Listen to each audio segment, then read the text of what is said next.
wash your hands. Right, oh yeah. Doing another cooking video. We're making beef stroganoff. Mom's not home right now, so I am starting on my own. But I have received a few steps through text message that I know that I personally can do. So for anybody who didn't see the previous video, card here. This is my key to remember to put a card here when I upload the video. Right here, right now, right here. How am I gonna do this? There's like blood and shit in here. Maybe it's peel open. This feels like the kind of packaging that's peel open. This, I think I found.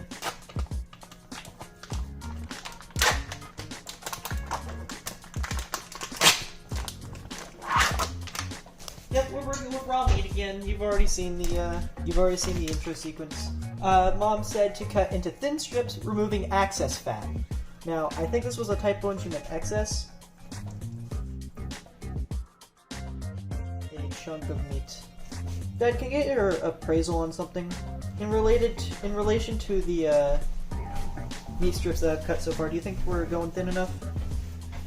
Yeah, that's pretty good. I mean, if it's not frozen, it's hard to cut it thinner.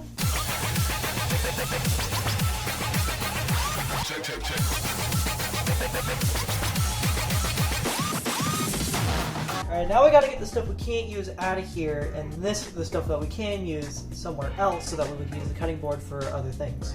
That was perfect! Alright, cool. Sweet. No complaints. Next! I'm not sure how I'm supposed to cut the onion. I'm just gonna trust my instincts. And then if that's not enough cut, then I could just cut them more. And if that's too much cut, then oh well. Put that there. And now we just have to empty this box of mushrooms. Drawn and quartered. Or more accurately, quartered.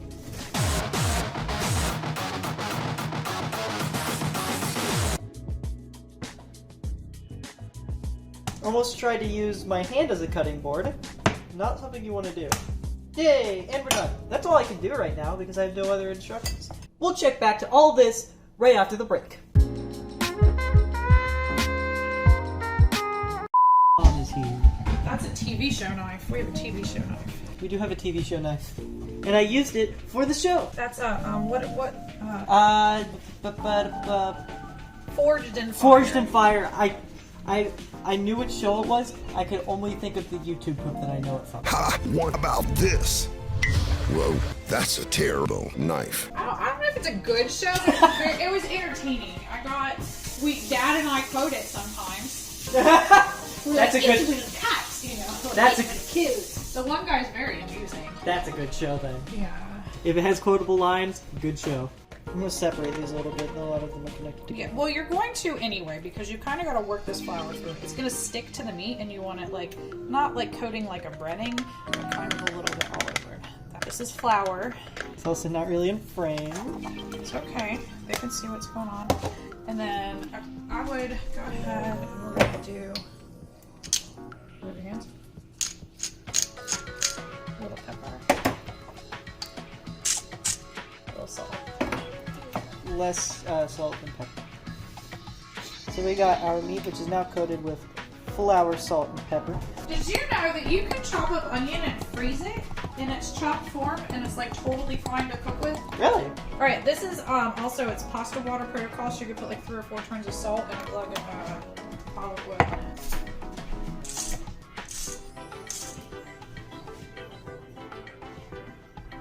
So how does it work? It's fine. It's just long when you're there all day and there's like not a lot of side work to do. Yeah. I need more side work. The thing that I've found for if there's literally nothing to do is you need a good mobile game pad. I brought my tablet. And I waited till really late in the day, but then I was like, I can't. I got a lot of side work done. Okay, you can go ahead and onion. For when I worked at that place, it was Chuzzle 2. Nowadays, it would probably be Pocket Frogs mixed with Match Masters I installed when there was nothing happening at work today. A couple extra $100 based solely on my Facebook post for today. Oh, nice. Did good business. That's why a good social media presence is important. And that's why I have one. Follow me on Twitter. So the spice palette for a beef stroganoff is not a crazy spice palette, alright? I wouldn't imagine it to be. There's very little. Yeah. There's whoosh, whoosh, whoosh, whoosh, whoosh. Oh, and the garlic.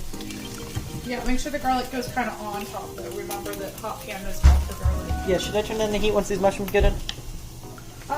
If you want, if you feel like it's browning too quickly, then It is browning quite quickly. Okay, well then that's exactly what to do. Well, then I did. Now we are halfway between medium and low. Okay, so your entire spice palette for this evening. Paprika, Worcestershire sauce, salt, and pepper. Maybe a dash of red wine. Maybe a dash of red wine. It's off camera. I moved it and it's still off camera.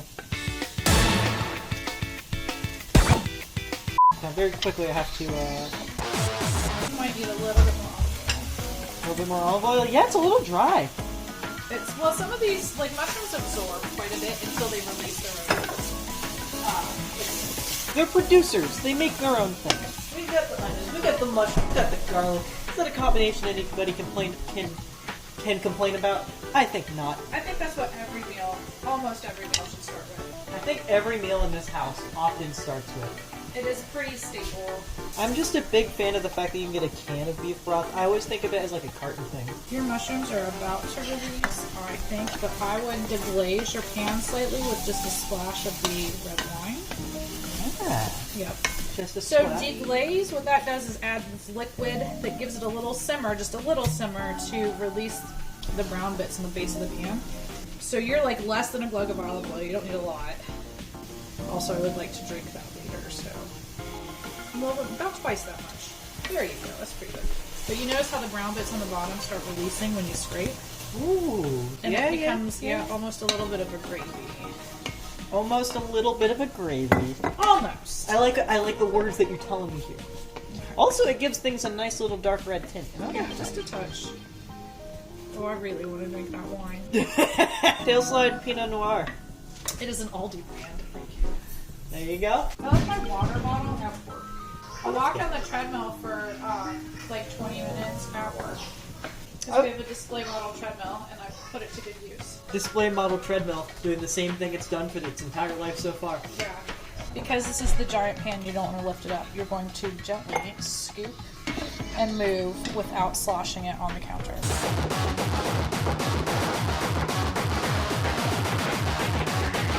That wasn't tedious at all.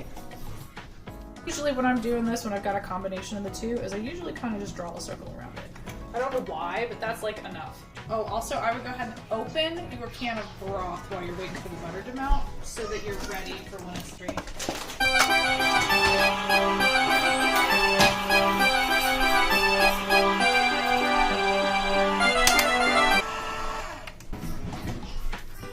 Do I just throw it in there, or am I laying side to side is a good decision? As quickly as you can get it in there, because we're not going to, at this point in time, want to cook it for very long. Oh, okay. So, because we don't want to overcook it, because overcookie bad. So just get it in there then. Yep. Separate. Why did you have it separated in the first place? You're Oh, fine. man. There's no wrong way.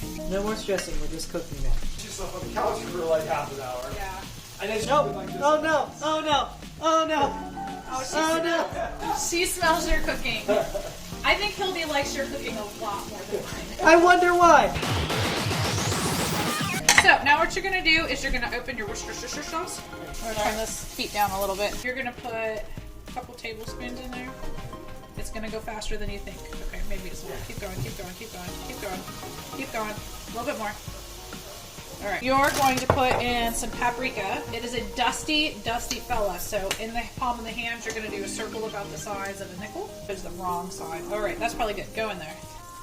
Alright. We're going to start with about half of this. Maybe not quite half of this. The wire whisk, scrape the bottom, and there you go. The bit of flour that's kind of on the bottom and stuff is actually going to act as a thickening agent for your what's going to be sort of a gravy. Gravy sauce kind of deal. Right, so that's part of why we coat that in that way.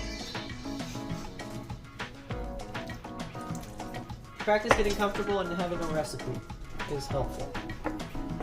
So you don't need one. Well, you're making a video diary of my recipes that I refuse to write down, so... I am! Oh my god, I So I am! know you asked me for years for a recipe book. There you go, darling. Oh my god, new merch idea, the Cublex family recipe book. Oh no, this is the Cublex's mom family recipe book. Mama Lex, Mama Q. I have still not quite come up with the parental pet names to come with the channel name. Okay. Let me know. I just refer to you as my mom and dad. Do I get veto power over parental pet names, or no? This is like it's your creative license, I suppose. Of course, you get veto power over these names. You're being referred to them. You should be comfortable with it. Okay. Well, I like your skew. That's a good take on identity as a whole. I think we do need a little bit more heat. Again? We're just looking for a slight simmer. Now you're starting to see a little bubbles. That's what we want. Little bubbles. That was immediate. Are you saying? Well, this says rapid boil. Okay, let's see if we can coax rapid. More salt? That's probably what I'm stealing.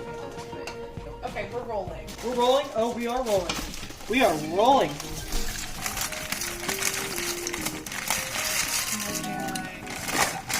Oh man, that feels sad. I knew that was gonna happen. I knew it was gonna happen. I knew for a fact that we were gonna use the whole bag. I knew as soon as I heard 3/4, I was like, no. Just want to make sure. Okay, so there's oil particles in the water. Yes. Mostly it flips to the top. Yes. But the more oil that's coated through the pasta, less the pasta will stick together. Oh. So that's what a zhuzh, right after you put the pasta in, does for you. The same thing actually works after you've cooked the pasta. If you're doing something like a pasta salad, or you're cooking your pasta ahead of time and you're going to heat it up real quick at the time, if you just do a glug of oil on the pasta after you've strained it and kind of mix it through, it won't get sticky and gummy. Oh. So that's There you go. There you have it. If you have issues with that, give it a glug and a half of olive oil.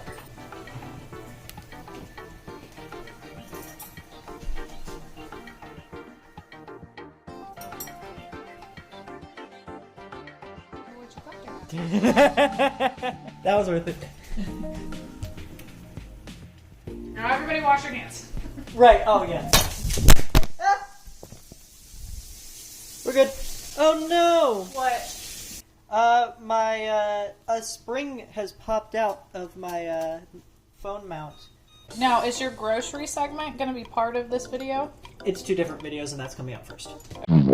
You should put together measurements by mom, like montage, about a zhuzh and a glug and a palm and a, you know what I mean? Yeah, after a few of these. Yeah. Just throw a tablespoon in there every so often because of butter.